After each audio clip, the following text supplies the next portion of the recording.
Hey friends, welcome to the Publish, Promote, Profit podcast. I'm Rob Kosberg, and every week I show you how to use a best-selling book to grow your income and your impact. And if you're interested in having your own best-selling book, I recorded a short video explaining our trademarked process at beginmybook.com. All right. Hey, welcome everybody. I'm Rob Kosberg, and I have two amazing guests for our Publish, Promote, Profit podcast today. I have Hernan Vazquez and Jeremias Smith. They are partners in Scale Driven, which is a incredible digital marketing agency. We're going to spend a good bit of time talking about book funnels. Hernan is a direct response expert. He manages millions of dollars in profitable social media ad spend every single month. He's built several amazing digital agencies, worked with some of the greats in our industry, Frank Kern, Grant Cardone, Tony Robbins, Dean Graziosi, Agora Publishing. I mean, that's like the A-list entrepreneurs that he has worked with to do their digital marketing, run their book funnels, etc. Jeremias is partnered with Hernan, 25 years of marketing and sales experience, which is hard to believe because, you know, he looks so much younger than me, and I'm sure he is. Since 2008, I'm a little bit. He's led several marketing initiatives which have resulted in millions of dollars in sales volume for both digital companies as well as brick and mortar businesses. So guys, thank you so much for being on the podcast today and for being a part of, my new Book Funnel Secrets book that will be coming out probably in 4 to 6 months. So great to spend some time with you both. Can't wait to read it. Yeah, for sure. Thank you for having us. Super excited for that. Awesome. And Hernan's coming in from Buenos Aires, and Jeremias from Northern California, and I've, of course, in beautiful St. Augustine, Florida. So very, very cool. We've got a bit of the world here covered between the three of us. So love it. Let's dive right in, and I want to make this free flowing because I know you both have a ton of experience. Both present experience in running book funnels for people, as well as past experience for some of the amazing people that you've worked with. So let's talk about the past first. Tony, Dean, Grant, Agora. Talk to me about, a general experience of what you had with those guys and the book funnels they ran and the results that they got from their book funnels. And you can start, anywhere you like there, and either one of you, and then we'll kind of go, dive in a little deeper from there. Yeah, for sure. So I think that all of these big names, they understand the power of having one or several. Actually, for Grant Cardone, we run at any given point anywhere between 3 to 5 book funnels at the same time, right? Wow.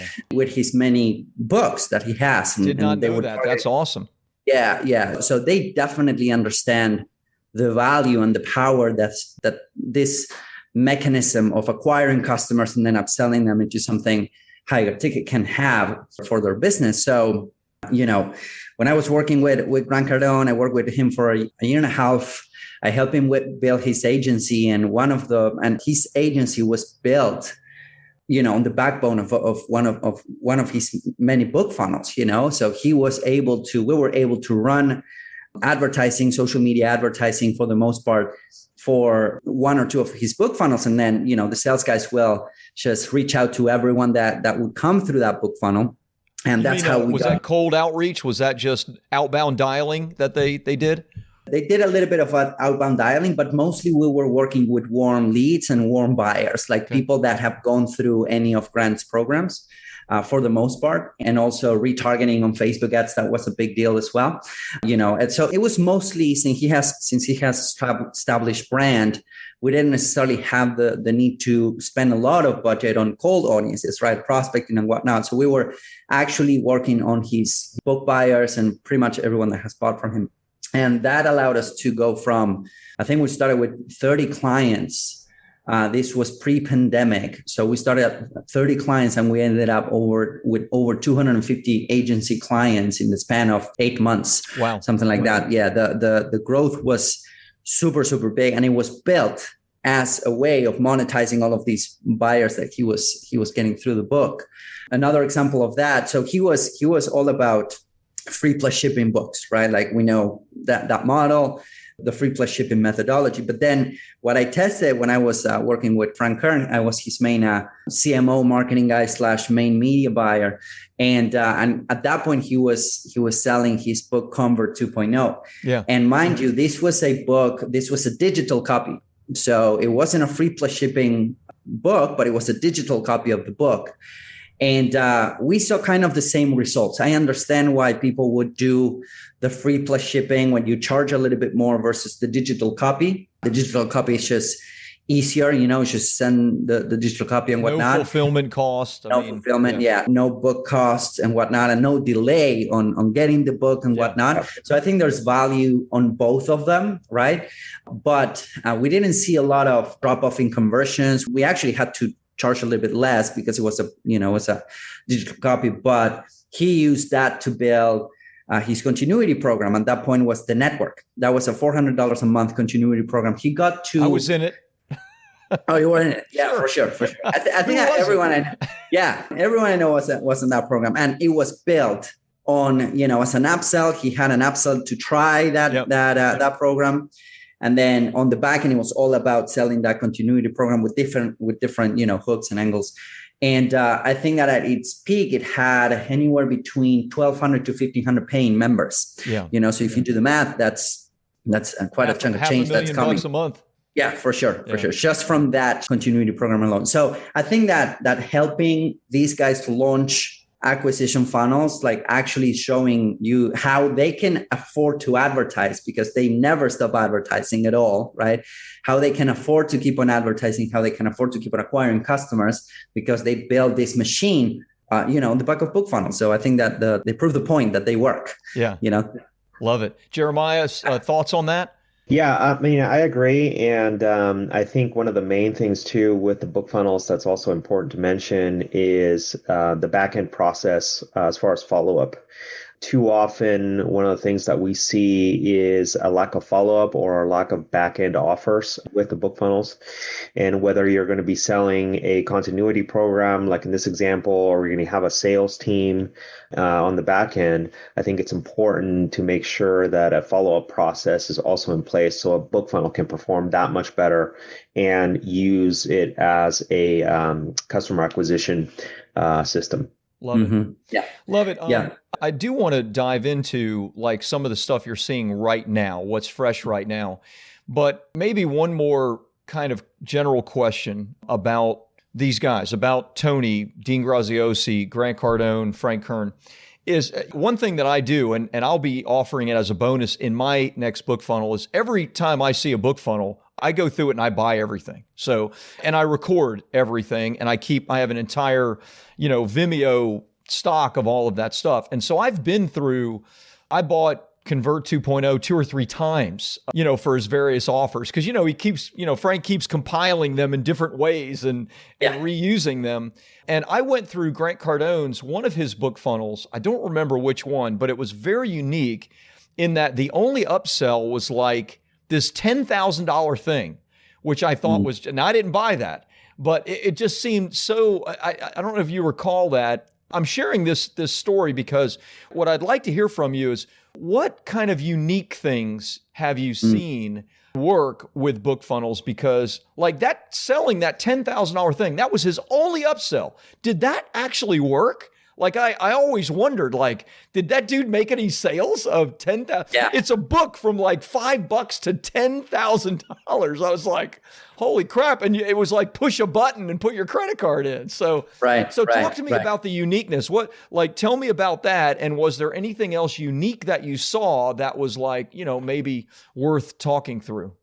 Yeah, I think one of the main unique things, and then I'll let Hernan chime in, but with what you mentioned, Rob, is that Grant has the power of his brand behind him, which is why he can offer a book for $5, $6, $7, and then a $10,000 upsell. Right. Yeah, I agree with that. One of the tests, because like there's always like some tests running, right? That's why I think it's a good move, to go through the book funnel several times, right? As you see the ad boom, just go through that because there might be some additional stuff on the back end. So one of the things that we did test it with Frank that worked really well was to offer a third upsell for $997. Interesting. So the third upsell, so, you have the proverbial, $5, $6 book, then you have an order bump for 30, 40, $50.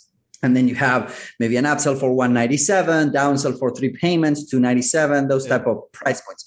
But we did test it, a $997 third upsell. We only got, I think it was a 0.5% take rate on that third upsell, right? It was really low if you compare it with like 7 to 10% on the other upsells. Right. But it increased the average cart value like crazy. Really? Right? That person. Yeah. Yeah, for sure. So that one person, maybe you have, 10,000 book buyers, but maybe one or two people will go ahead and get that $10,000 offer. Boom. Now you can acquire as many customers as you want. Right. So I think it's a matter of, and I know for a fact that third upsell increased the average cart value like by $100 per buyer. So now you can go back and acquire a lot more customers. So I think that it makes sense in my mind why he would offer a $10,000 offer or package or product right there. Yeah. So. No, I agree with what you said, Jeremias. I mean, being Grant Cardone, being Frank Kern, it does give you the leeway to do that kind of thing. But did it work, Hernan? Did he actually make sales from that? Do you remember? He got a couple. Yeah, he got a couple from time to time. He got a couple from time to time. It was crazy, and but he did on that $10,000 offer. But then he would try. He would try that. We would run that test for like a week or so. Yeah, try something new. And then and some other stuff. But he got a couple sales. Like he actually got a couple sales, and the same with the $997 offer. So incredible. Yeah. Love it. Yeah, it was incredible. It was amazing. Awesome. Well, let's pivot a little if we can. I want to talk about like what's working right now. You guys are running traffic to BookFunnels right now on Facebook, Instagram as well, I assume. Mm-hmm. It's hard to make YouTube traffic work with BookFunnels. I've not seen anybody do that because the cost of acquisition is so high. But you guys are making it work right now. And obviously we want to protect the privacy of your clients and that sort of thing. Can you talk about like what industries right now you're seeing it work in? And just give me like, if you have a couple of case studies, I'd love to hear a little bit about it and some details about what's working right now.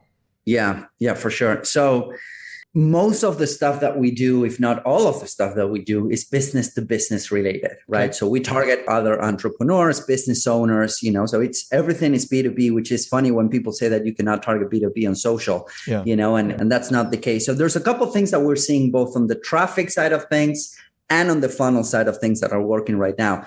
Now, I need to preface this by saying that the cost to acquire a customer has been going up, right? Across the board, especially on Facebook after iOS 14, last year. That's why tracking becomes really, really important. In fact, I think it was Dan Kennedy speaking at FHL at Funnel Hacking Live 2021. We were there. He was saying advertising cost to acquire a customer on social media, they are getting closer to real life or real world advertising, or cost to acquire real for Dan, it's real advertising. Correct. Like, So real life. Facts.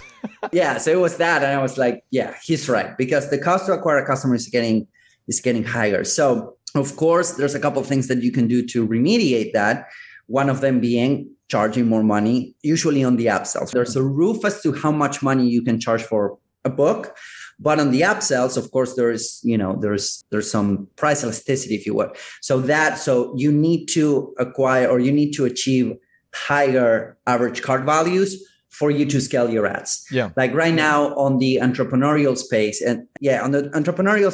business owners, leaders, agency owners, people that are in the business world, we are seeing that our cost to acquire a customer is anywhere between $50 to $60 to $70, give or take. Not terrible. Terrible. Yeah, which is not bad. Is not bad, especially when you have a book funnel performing, let's say, at either $80 to $90 to $100, which is the average cart value that we want to see. We always want to have, from the average cart value, we want to have a 30% margin. So if we have a $100 average cart value, then we want to be acquiring customers for $70 or less, because that allows us to scale, right? Nice. As you know, the more we scale the advertising, the higher cost to acquire a customer. So, we want to be there. So that's what we're seeing. Now, funny enough, we're running ads for this one client. His book was already a bestseller when he came to us, right? But the reality is that He has a lot of clout in the industry, has a lot of authority in the industry. It's in the productivity space for business owners and team leaders and whatnot.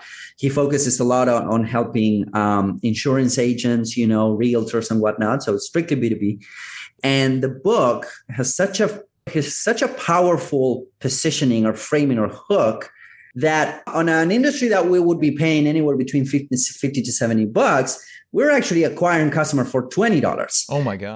For $17 even. So, wow. And, we've been working with him for a couple months now. We've been split testing his order bumps, his upsells and whatnot to get to increase the average car value. But the average car value compared to other book funnels that we run, it's actually pretty low, but he's able to pull that off because the hook, like the value proposition of that book is so powerful, right?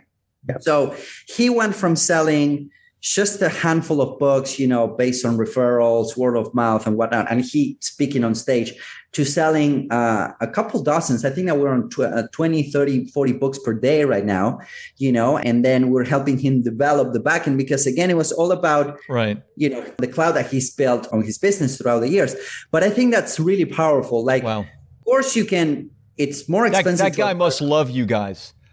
Yeah, he's pretty happy. If he doesn't, he is missing out. Because that is that's like printing. It's like an ATM machine. Correct. That's amazing. Yeah. To acquire customers at a profit is the holy grail. Yeah, it is. And the most surprising thing to us is that, again, the book positioning is so good, right? Like the hook, the angle that he uses for the book is so powerful that people just want it, right? Yeah. So it makes our lives super easy, when it comes to marketing. Yeah. We need to develop his backend a little bit. But I think that those two things, increase cost to acquire customers and actually having really good positioning of the book in the marketplace, writing good ads, which we can go in a little bit into. But I think those two things are pretty critical right now. Love it. Love it. Thoughts on that, Jeremias? Anything to add there?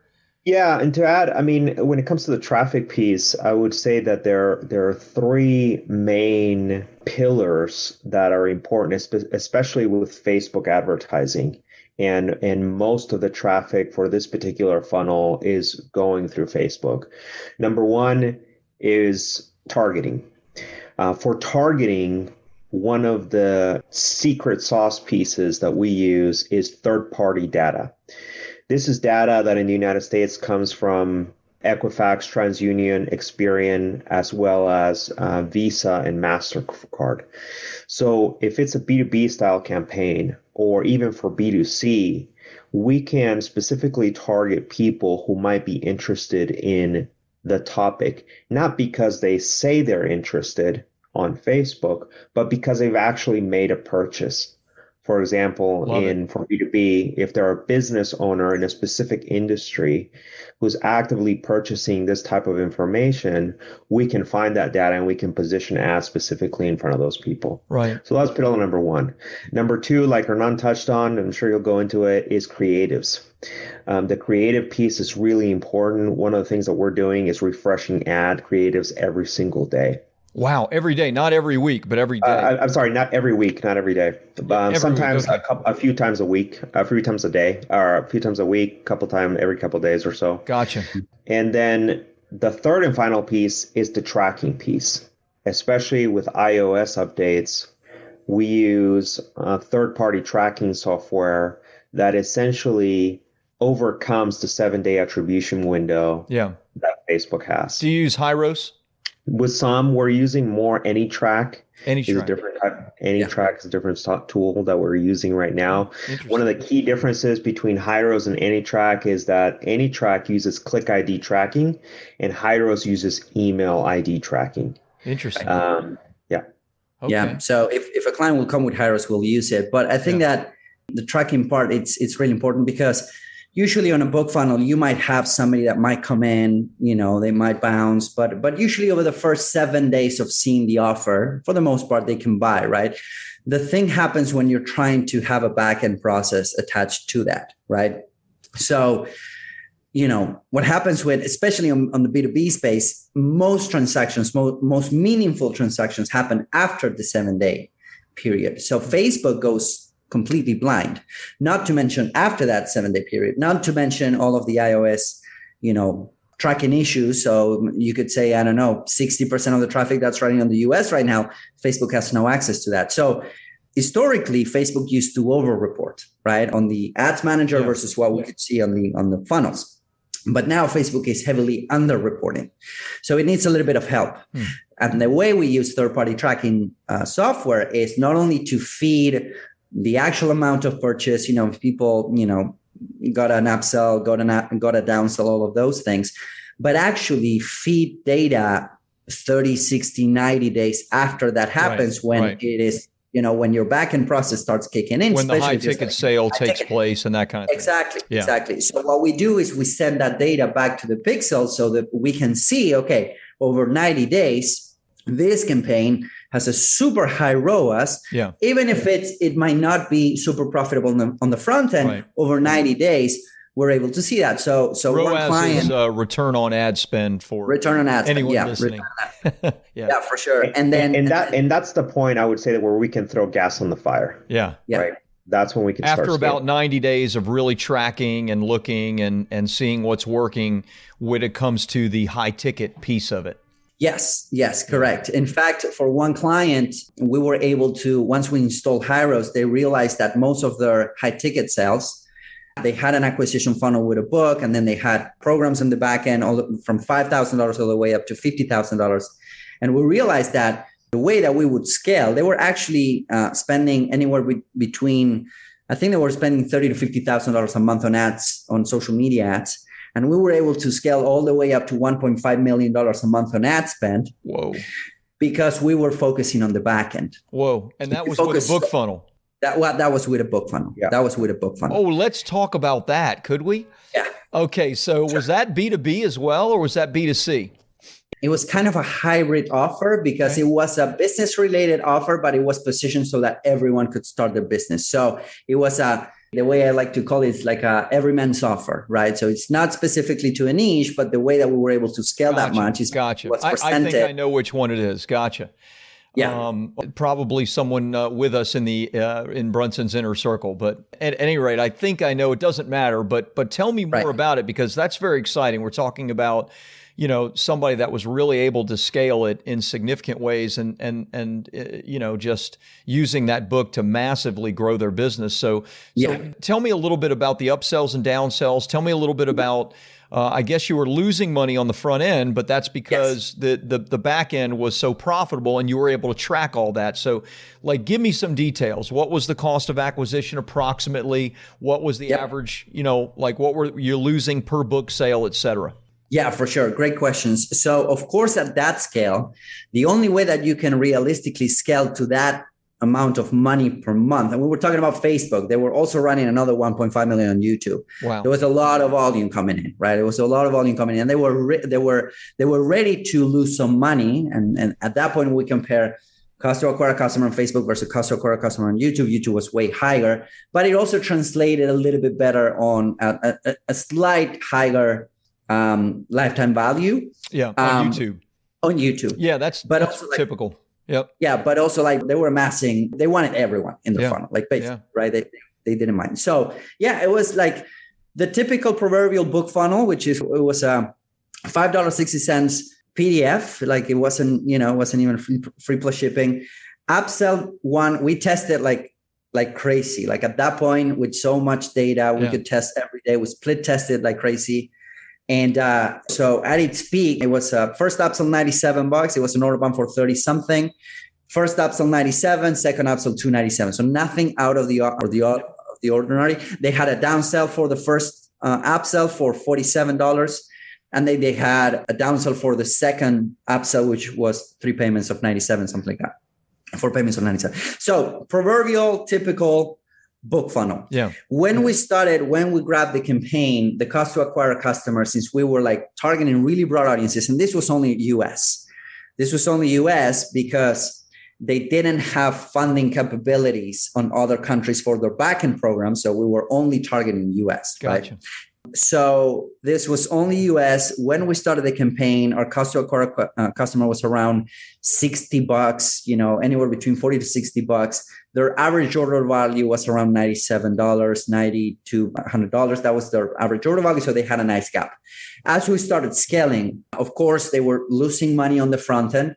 At its peak, we were spending anywhere between $170 to $180 to acquire a customer. Wow. And we were able to squeeze as much juice out of that funnel so that it would give us around 110 to 120 average cart value. So they were literally spending anywhere between $30 to $50 per buyer. They were floating on the front end. But the main point that we were using Hyros at that point. We were using Hyros to scale based on backend data. Yeah. So they knew that in 90 days, they would get a 6x ROI on their ads. Wow. Because of how their backend was working. So, so at that point, the question was, okay, let's scale as much as possible. They wanted everyone. Then what happens at that scale, what happens with an offer that's that good is it has a shelf life.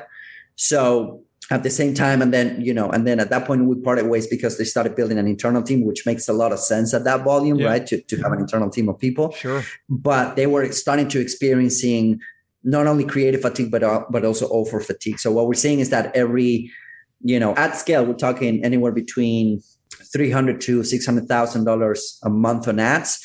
The offer has a shelf life of anywhere between 12 to 18 months, give or take. Still not bad. 18 months. I mean, that's a pretty good run, isn't it? Yeah, for sure. It's a great ride. So that was a great experience in terms of split testing, in terms of, and we were split testing everything, follow-up sequences. They were getting, since they had a two-step, an abandoned cart sequence, they were getting anywhere between 5,000 to 7,000 abandoned carts per day. So it was insane. Crazy so it was numbers. It was a lot of volume. Do you remember the conversion rate on that sequence? On the email sequence? Yeah, the cart abandoned. The cart abandoned, when it started, it was around 27 to 30%. Then it lowered to 15 or something, which would take it, Still but really usually good. Really good. Yeah, a cart abandoned sequence should be working at, in our experience, around 30%. So 30% of people that abandon the cart should come back and buy through retargeting or emails. So I'd love to hear maybe not so much more about that, because some of those numbers you say there's not many people that might be listening that can relate, including myself. When you're talking about spending $600,000 a month or $1 million a month on advertising, it's like, holy cow, that's quite a machine. Not to mention what it would take to deliver results, which meant there must have been, a software. There's an element that allows for the scalability of the delivery of the result. Talk to me a little bit more about what you're seeing, right now in your. Are you doing? This is a selfish question for me, but are you running any traffic for service type, done for you service type offers with a book funnel on the front end, or typically, or some other high ticket, could be a coaching offer or something like that. Talk me through those offers and what you're seeing working with those offers right now. Yeah, for sure. And that's why we need to have a conversation, because we have an acquisition funnel. It's not a book funnel for our own, agency. You can say we have that going. But this client that I was telling you earlier about, he's a good acquisition price because of the hook of the of the funnel, right? And the book. He's selling high ticket coaching on the back end. So he has two main high ticket offers. One is a group coaching program for $3,000 a pop, something like that. And then he also offers, now we're helping him develop a mastermind. So he has the three price point array. So he has $3,000. He has a $5,000 to $7,000 one-on-one coaching program. And then he's also developing a mastermind for anywhere between $30,000 to $35,000. Gotcha. So that's still in the works. Yeah. But the process is basically all the same. It's like they send people from the book funnel to a 20 to 40 minute presentation. Okay. Where they show what once they buy any upsell or downsell, then the last kind of thank you page is a presentation. It's a 20, 40 minute presentation. We can actually track who goes through that presentation or just bounces. If they bounce, we send them to register for that presentation and whatnot. And the reality is that the presentation is just pitching a phone call with their team. Yeah. So it's a consultative approach, which is like, okay, talk to us to see how we can help you get better at this thing, right? And then they hop on the call with somebody, and then that's that person. They go through an application process. They hop on a call with somebody, and then that person, depending on the conversation and their goals, and and the application, they are able to offer from $3,000 to $5,000 all the way up to $35,000, which is basically the same approach. If you think about it, that was the same approach that we use, or that the guys that were spending 7 figures a month use with their sales team. It's like a really consultative approach, which is like, here's how we can help you depending on where you're at right now. So a done for you, like let's build a book for you, right? Or let's write the book, or done for you offer could work extremely well. We do recommend having 3 price points at that point. It's like, here's a high level course, which can be sold for $3,000 to $5,000. Here's a done with you program, which can be a coaching or one-on-one, and here's a done for you experience, right? Like in that, and that's something that I learned from Frank Kern. It's like those the level of value that you can deliver on the back end. And all of those options are offered or delivered during the consultative call. Correct. Basically, you're asking questions, you're listening and making a decision. Hey, I think based on your budget and what you've said, this would be the best fit for you, kind of thing. Yeah, correct. Yeah. Love it. And the sales process with those types of offers is usually a 2-pronged approach, where we have a setter who qualifies the customer, and then a closer to close the deal. Right. Love it. Love it. Jeremias, other examples, anything to add there about that particular funnel, or other examples of other book funnels that you're running that, are leading either to high ticket service, high ticket coaching, or something along those lines that you're seeing? One thing that might be interesting that we also wanted to bring up is when a book funnel doesn't work, when the offer doesn't work. And Hernan can provide more details, but we had a particular client where it's not that the offer didn't really work, is that it wasn't profitable. It wasn't profitable on the front end, and it wasn't profitable on the back end. Gotcha. So what would you say the main reason with that one funnel that I'm thinking about, Hernan, was the reason why it didn't work? I think it was the funnel, the book value proposition. I think it was that. I think that, there's basically 2 things, or basically we divide the whole book funnel or acquisition process into 3 main areas, right? Whenever we are going through a funnel that's not working, we like to ask ourselves, okay, is it the ad, or are the ads that are not working? What's going on there? Is it the book funnel that's not working, or is it the back end, right? Like what's going on? So that kind of simplifies the whole thing. And we do have our own metrics. So one of the metrics that we used to decide, was it the ads, on that case was, there's one metric that really decides if the ads are going to work or not, which is the unique outbound CTR, or click-through rate. It's a metric that you can add as a column in the Facebook Ads Manager. And that basically signals to you if people are interested in what you have to offer based on if they're clicking on the ad. If you show the ad, are they clicking on it? And what click-through rate are you what's your standard that you're looking for there?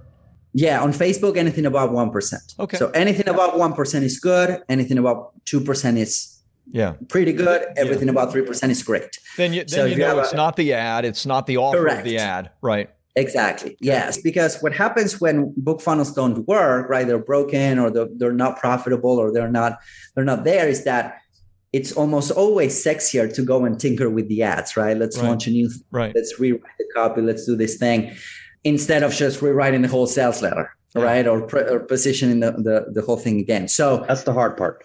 Yeah, that's the hard part. So having a 1% unique outbound CTR lets you forget about the ads. Like, don't touch the ads. Right. It's not about It's not the problem. Yeah. It's not the problem.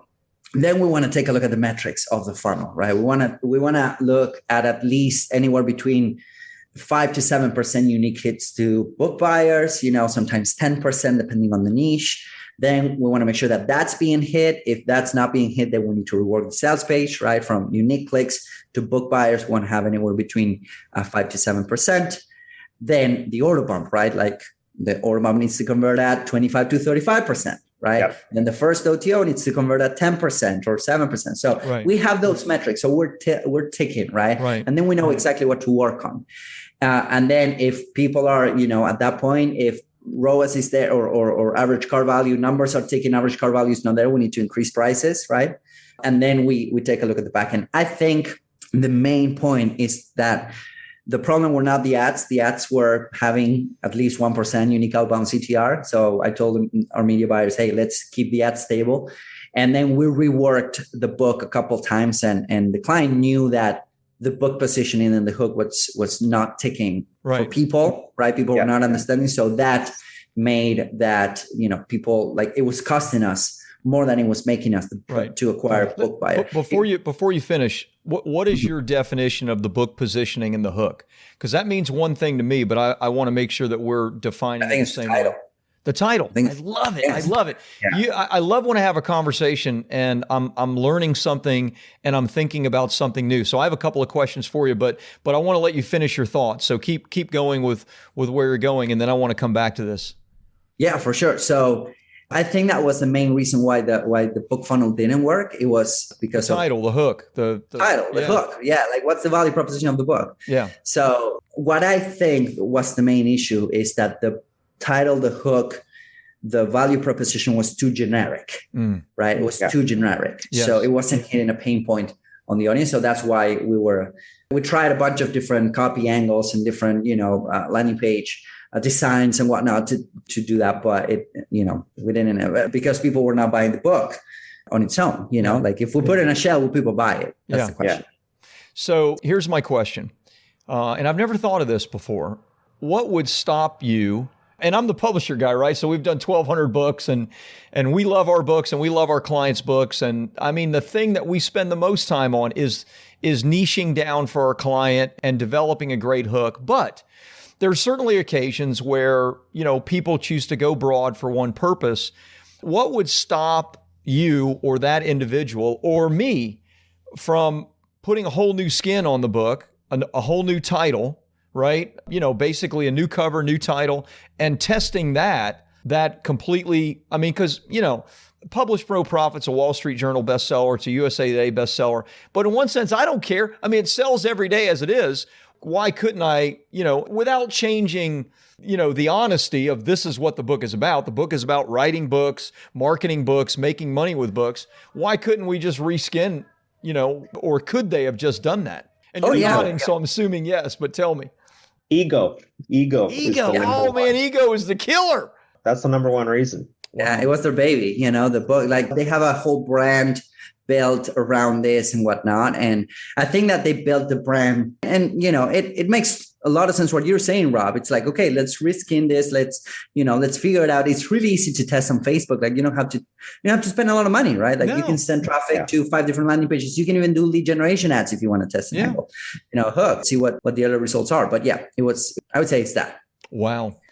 Yeah. Well, we're going to do some business together. I'm really looking forward to it. This is kind of fun. So awesome. Yes. I mean, we've been going a long time. I don't want to monopolize your time. Anything else that you think would be valuable for those that are listening? And then, of course, I want you guys to give some links and connections and, let people know how to best reach you.